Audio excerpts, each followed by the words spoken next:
folks, how we doing? We're on a grass cone, but not quite silage yet.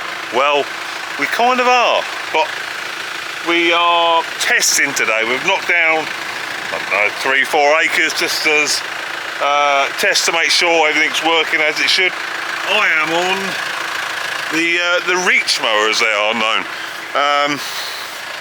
and I'm gonna flail along here because this is our electric fence along here, and as you can see, she's got well overgrown. Everything's just been growing, so I'll just whip that off. So if we need to adjust the fence, we can. Now, for those of you who are wondering, well, why haven't you got a post and rail or a stock fence there? Well, look, we've got the ooze there, we've got the oval here. This quite regularly floods, so there's no point having a proper stock fence here, because guess what? When it floods, it all gets washed away. So if we end up losing a bit of electric fence wire, it's not too expensive, other than having to replace a load of stock wire and posts and stuff. Posts are like £5 a post at the minute, so hence we electrify all this, because when it floods, and it does flood, it don't do so much damage. The posts tend to stay where they are because there's no net there to catch the debris. It's the net and the wire that catches debris as it comes through, and that pulls the posts off. But when you've just got a post on its own, it's all right. So that's disconnected. We can get fired up. Put a little 60-20 on it. So yeah, let's get cutting. So we want to select. We want Flail. So that basically you can operate this flail one way for hedges, because you don't tend to dull your points with hedges, because obviously you're on wood and stuff, and then when you're working on the ground and that, you're getting stones in the ground and everything, it tends to dull them, so you run that, or we run it backwards. So you've always got a set of sharp flails to go at. So what we'll do with this first, we'll obviously we want to get in the post. That is the aim, the eventual aim, but we need to be able to see what we're doing. So just drop her into bottom box.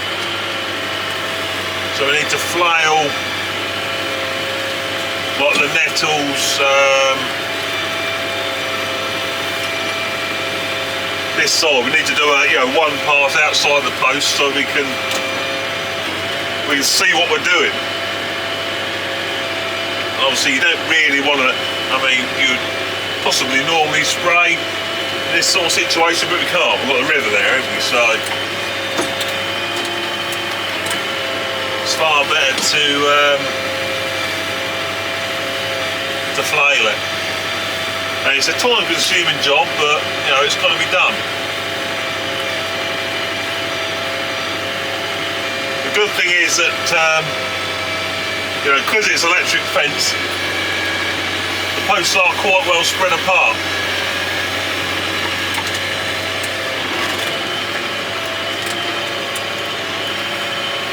So once you sort of get in them,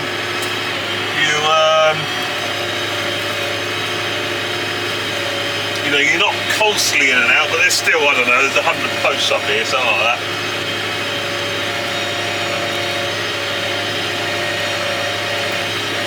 But no, tomorrow we'll be setting the baler off, make sure the baler all works. Like I say, we'll do, we like to do just a small bit, just so that we know everything works right, rather than put down 30 acres or whatever, which is quite a lot for us. We'll do a few acres, and we know everything works. We've not got 30 acres on the deck, and like the baler's got a massive problem or something, or the wrapper or something like that. Right, so I've trimmed a pass on the outside. Now we're gonna go in there under the wire. So cut in there, and then pull out at the post and then go back in. You end up leaving a small amount around the post, but you know, you just have to go back to the strimmer and just nip round the post. But yeah, I mean, you can see it desperately wants doing, doesn't it? Like, because what it'll be doing, you know, it'll be dragging the charge. There probably won't be a lot of zap at the end. So it's quite a long old run. It's a good half a K, something like that. Fair good run. And touching all this green will be sapping it like a good one. So let the fun commence. So you get past the post like that, you just slide her in. Jingle forward, don't need too high a gear. I'm in second at the minute.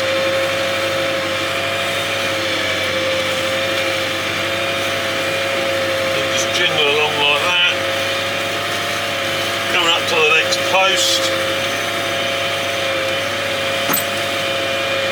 Just nudge that, then just side shift her back out. Slide past the end of the post. Back in again, slide her under.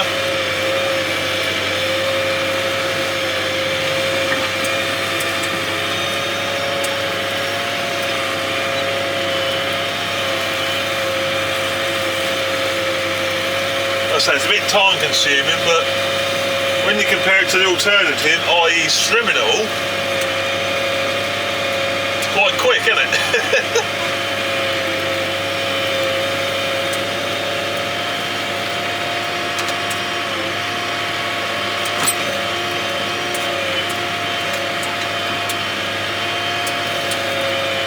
Just quickly show you what it looks like.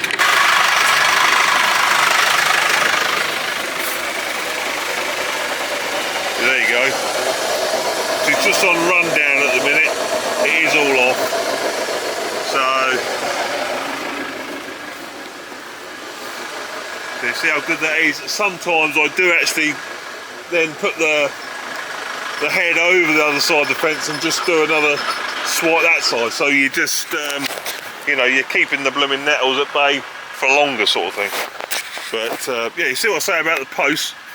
We just have to come the old strimmer really and just knock down around the post. You can get most of it, but not all of it. Like that one is clear.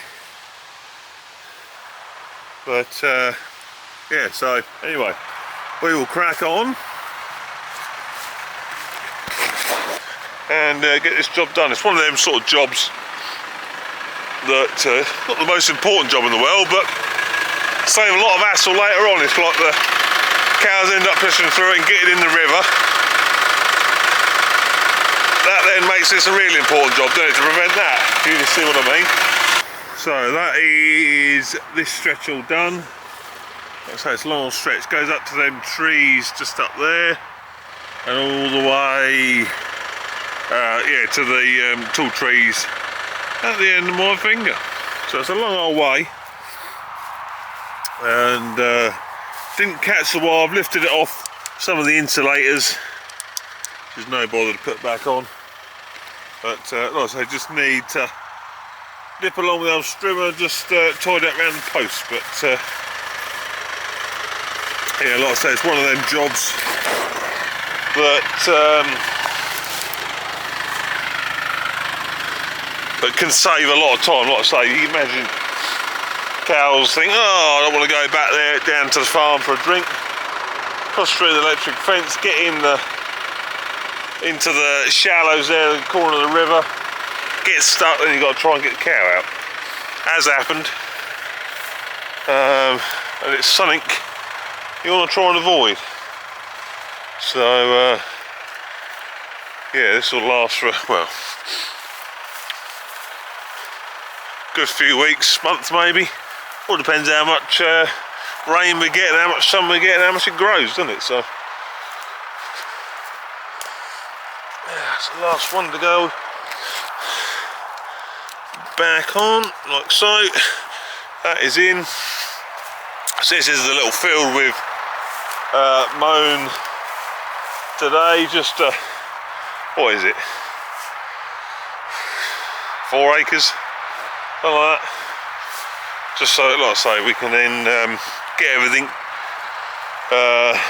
Well, everything gets a run through then without having, you know, tens and tens and tens of acres down and getting a problem. So we'll try the baler tomorrow. See how it goes. We are done. The cows have finished milking and are on the way out. Mowing as they go.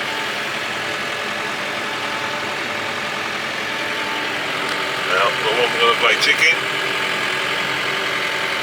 Get on there! Yes. Just heading home now on the old cruiser, the old electric bike, because the van's had its MOT today, another 12 months. Superb. So that old Astra van, that just keeps plodding on and plodding on. Don't owe me anything, that don't. Yeah, good old van. Good old van, but yeah, no, the old, let's see, the old Hemingway cruiser is a good tool. So hopefully we'll get on some silage now, especially if the weather stays like this. Lovely afternoon, well, evening now. So anyway, yeah, I enjoyed that little bit. I will see you on the next one. Ta-ta!